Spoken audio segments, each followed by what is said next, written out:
Assalamualaikum warahmatullahi wabarakatuh. Saudara-saudaraku semua dimanapun berada, saya Iksan Ganda Saputra, mahasiswa dari STKP Muhammadiyah Kuningan, program studi pendidikan guru sekolah dasar. Baik saudara-saudara, di sini saya akan mencoba membahas mengenai kurikulum prototipe 2022 atau kurikulum paradigma baru yang pada tahun ini diterapkan oleh Kemendikbud.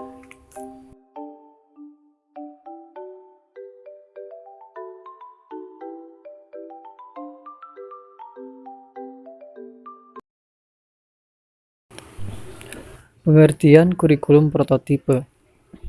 Kurikulum prototipe merupakan kurikulum pilihan yang dapat diterapkan satuan pendidikan mulai tahun ajaran 2022 atau 2023. Kurikulum prototipe melanjutkan arah pengembangan kurikulum sebelumnya, kurikulum 2013.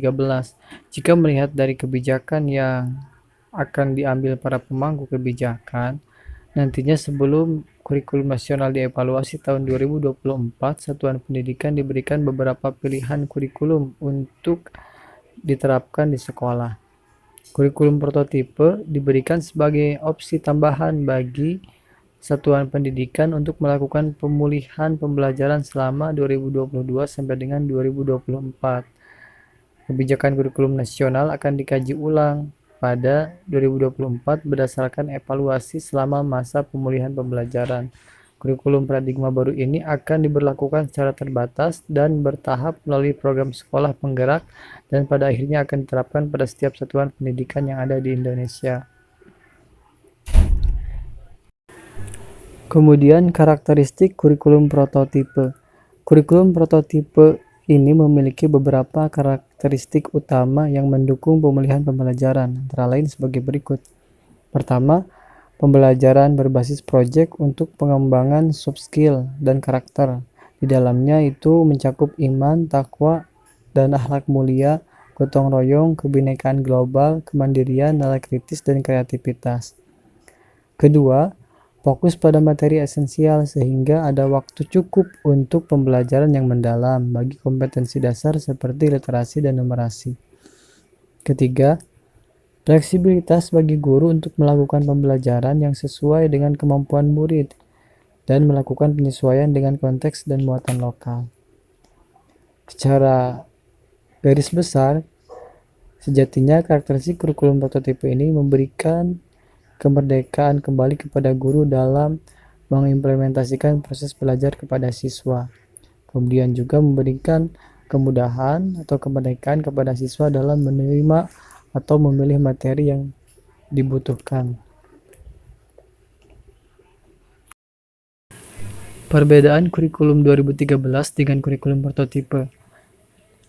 Pertama, pendekatan pembelajaran yang awalnya berbasis tema pada kurikulum 2013 berubah menjadi fokus literasi pada kurikulum prototipe. Kedua, pelajaran IPA dan IPS yang awalnya dipisah pada kurikulum 2013 berubah digabung menjadi IPAS atau Ilmu Pengetahuan Alam dan Sosial pada kurikulum prototipe. Ketiga, pembelajaran informatika pada kurikulum 2013 menjadi mata pelajaran pilihan.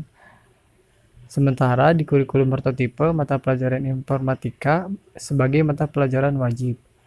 Keempat, pada kurikulum 2013, siswa SMA masuk langsung memilih penjurusan. Sementara di kurikulum prototipe, siswa mengambil dan menentukan peminatan pada kelas 11 karena perlu berkonsultasi dengan guru BK, wali kelas, dan orang tua. Adapun mata pelajaran wajib yang harus dipilih oleh kelas 11 adalah pendidikan agama Islam dan budi pekerti, pendidikan Pancasila dan kewarganegaraan, bahasa Indonesia, bahasa Inggris, matematika, seni musik, pendidikan jasmani, olahraga dan kesehatan, sejarah. Kemudian selanjutnya implementasi kurikulum prototipe dalam dunia pendidikan. Pertama, guru harus mau berubah dengan paradigma baru dan menguasai minimal 2 model pembelajaran, yaitu model pembelajaran project-based learning dan model pembelajaran teaching at the right level. Kedua, tugas pengelola sekolah hanya satu yang diamanahkan oleh kurikulum prototipe ini, yaitu melakukan analisa dan menyusun kurikulum operasional satuan pendidikan dengan fokus pada menumbuhkan karakter pelajar Pancasila. Selanjutnya, implementasi kurikulum prototipe pada jenjang pendidikan untuk tingkat PAUD. Pertama, kegiatan bermain sebagai proses belajar yang utama. Kedua, penguatan literasi dini dan penanaman karakter melalui kegiatan bermain belajar berbasis buku bacaan anak. Ketiga, fase pondasi untuk meningkatkan kesiapan bersekolah. Keempat, pembelajaran berbasis proyek untuk penguatan profil pelajar Pancasila dilakukan melalui kegiatan perayaan hari besar dan perayaan tradisi lokal. Kemudian untuk tingkat SD, pertama, penguatan kompetensi yang mendasar dan penanaman holistik. Dalamnya ada untuk memahami lingkungan sekitar, mata pelajaran IPA dan IPS digabungkan sebagai mata pelajaran ilmu pengetahuan alam dan sosial, disingkat IPAS. Kedua, integrasi computational thinking dalam mata pelajaran bahasa Indonesia, matematika, dan IPAS. Ketiga, bahasa Inggris sebagai mata pelajaran pilihan. Selanjutnya, pembelajaran berbasis proyek untuk penguatan profil pelajar Pancasila dilakukan minimal 2 kali dalam 1 tahun ajaran. Kemudian implementasi di tingkat SMP, pertama, penyesuaian dengan perkembangan teknologi digital, mata pelajaran informatika menjadi mata pelajaran wajib. Kedua, panduan untuk guru informatika disiapkan untuk membantu guru-guru pemula, sehingga guru mata pelajaran tidak harus berlatar belakang pendidikan informatika. Ketiga, pembelajaran berbasis proyek untuk penguatan profil pelajar Pancasila dilakukan minimal 3 kali dalam 1 tahun ajaran. Kemudian implementasi kurikulum prototipe pada tingkat SMA. Pertama, program peminatan atau penjurusan tidak diberlakukan. Tidak ada penjurusan IPA dan IPS. Kedua, di kelas 10, pelajar menyiapkan diri untuk menentukan pilihan mata pelajaran. Di kelas 11, mata pelajaran yang dipelajari serupa dengan di SMP. Ketiga, di kelas 11 dan 12, pelajar mengikuti mata pelajaran dari kelompok MAPEL wajib dan memilih mata pelajaran dari kelompok MIPA, IPS, bahasa, dan keterampilan vokasi sesuai minat, bakat, dan aspirasinya.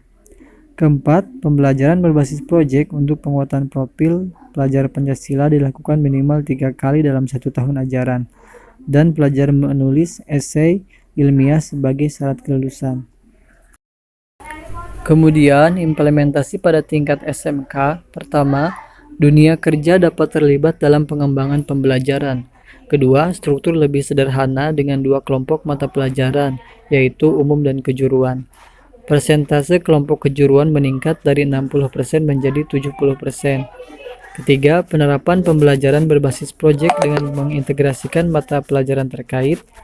Keempat, praktek kerja lapangan menjadi mata pelajaran wajib minimal 6 bulan atau 1 semester. Kelima, pelajar dapat memilih mata pelajaran di luar program keahliannya. Keenam, alokasi waktu khusus proyek penguatan profil pelajar Pancasila dan budaya kerja untuk peningkatan soft skill karakter dari dunia kerja. Kemudian implementasi untuk tingkat sekolah luar biasa. Pertama, capaian pembelajaran pendidikan khusus dibuat hanya untuk yang memiliki hambatan intelektual. Kedua, untuk pelajar di SLB yang tidak memiliki hambatan intelektual, capaian pembelajarannya sama dengan sekolah reguler yang sederajat dengan menerapkan prinsip modifikasi kurikulum. Ketiga, sama dengan pelajar di sekolah reguler, pelajar di SLB juga menerapkan pembelajaran berbasis proyek untuk menguatkan pelajar Pancasila dengan mengusung tema yang sama dengan sekolah reguler, dengan kedalaman materi dan aktivitas sesuai dengan karakteristik dan kebutuhan pelajar di SLB atau sekolah luar biasa.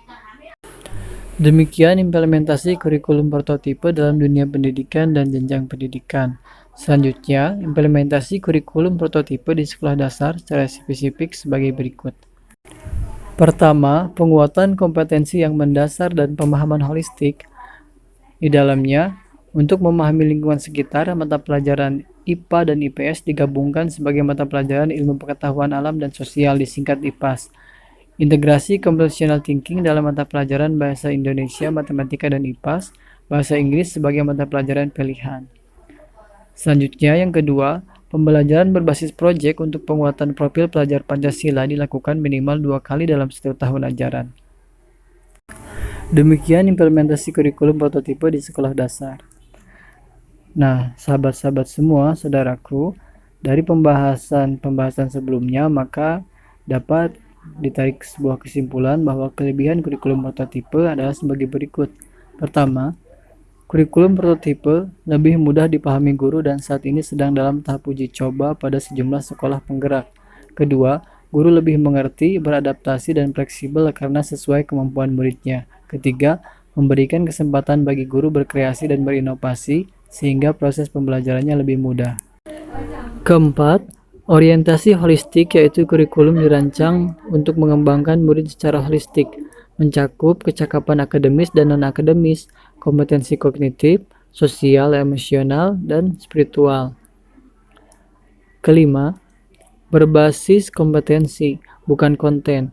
Kurikulum dirancang berdasarkan kompetensi yang ingin dikembangkan, bukan berdasarkan konten atau materi tertentu. Keenam, kontekstualisasi dan personalisasi. Kurikulum dirancang sesuai konteks budaya, misi sekolah, lingkungan lokal, dan kebutuhan murid.